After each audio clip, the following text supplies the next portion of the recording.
Hello, listeners. This is the continuing video of Mahabharat audio series. This video will be regarding chapter number 50. Its name is Salya against his nephews. Salya, the ruler of Madhya was the brother of Madri, the mother of Nakul and Sahadev. He heard that the Pandavas were camping in the city of Upaplavya and making preparations for the war. He collected a very big army and set off towards the city to join the Pandavas. Salya's army was so large that where it halted for rest, the encampment extended over a length of nearly 15 miles. News of Salya and his marching forces reached Duryodhana, who deciding that Salya should somehow be persuaded to join his side, instructed his officers to provide him and his great army with all facilities and treat them to sumptuous hospitality. In accordance with Duryodhana's instruction, several beautifully decorated rest houses were erected at several places on the route, at which Salya and his men were treated to wondrous hospitality. Food and drink were lavishly provided. Salya was exceedingly pleased with the attentions paid to him, but assumed that all this had been arranged by his nephew, Yudhishthir. Salya's army marched on, the earth shaking beneath their heavy strides. Feeling very pleased with the hospitality, he called the waiting attendants one day and said to them,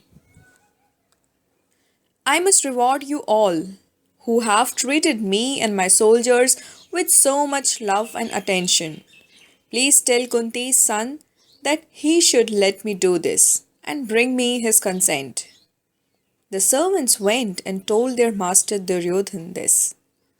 Duryodhana, who was all the time moving unobserved with the party waiting on Salya and his soldiers, at once took this opportunity to present himself before Salya and say how honored he felt at Salya's acceptance of the Kaurav hospitality.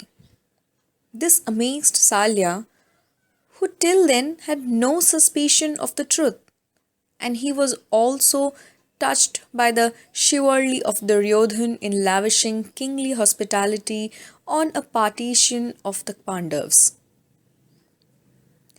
Greatly moved, he exclaimed, "How noble and kind of you! How can I repay you?" Duryodhana replied, "You and your forces should fight on my side. This is the reward I ask of you." Salya was stunned. "You are the same unto us both. I must mean as much to you as the Pandavas. You must agree to come to my aid," said Duryodhana. Salya answered, "Be it so." Flattered by Duryodhana's splendid reception, Salya deserted the Pandavas, who were entitled to his love and esteem, and pledged his word to fight on Duryodhana's side, which shows what dangers may lurk in receiving the hospitality of kings. Feeling that it would not be right to go back without meeting Yudhishthir, Salya then turned to Duryodhana, saying, "Duryodhana, believe me, I have given you my word of honor. I must, however, meet Yudhishthir and tell him what I have done. Go, see him and return soon, and do not forget your promise to me," said Duryodhana. "Good luck to you. Go back to your palace. I will not betray you." Saying this, Salya went to the city of Upaplavya, where Yudhishthir was camping. The Pandavas received the ruler of Madra with great eclat. Nakul and Sahadev were joyous beyond measure to see their uncle, to whom the Pandavas narrated all their hardship and sufferings. When they started talking about obtaining his help in the war that was impending, Salya related to them the story of his promise to Duryodhana. Yudhishthir saw at once that it had been a mistake to have taken Salya's assistance for granted, thereby letting Duryodhan forestall them. Concealing his disappointment as best he could, Yudhishthira addressed Salya thus: Great warrior, you are bound to keep the promise you have made to Duryodhan. You are the equal of Vasudev in battle, and Karna will have you as his charioteer when he seeks Arjun's life in the battlefield. Are you going to be the cause of Arjun's death?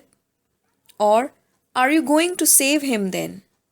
I know, I cannot fairly ask this of you. Still I do.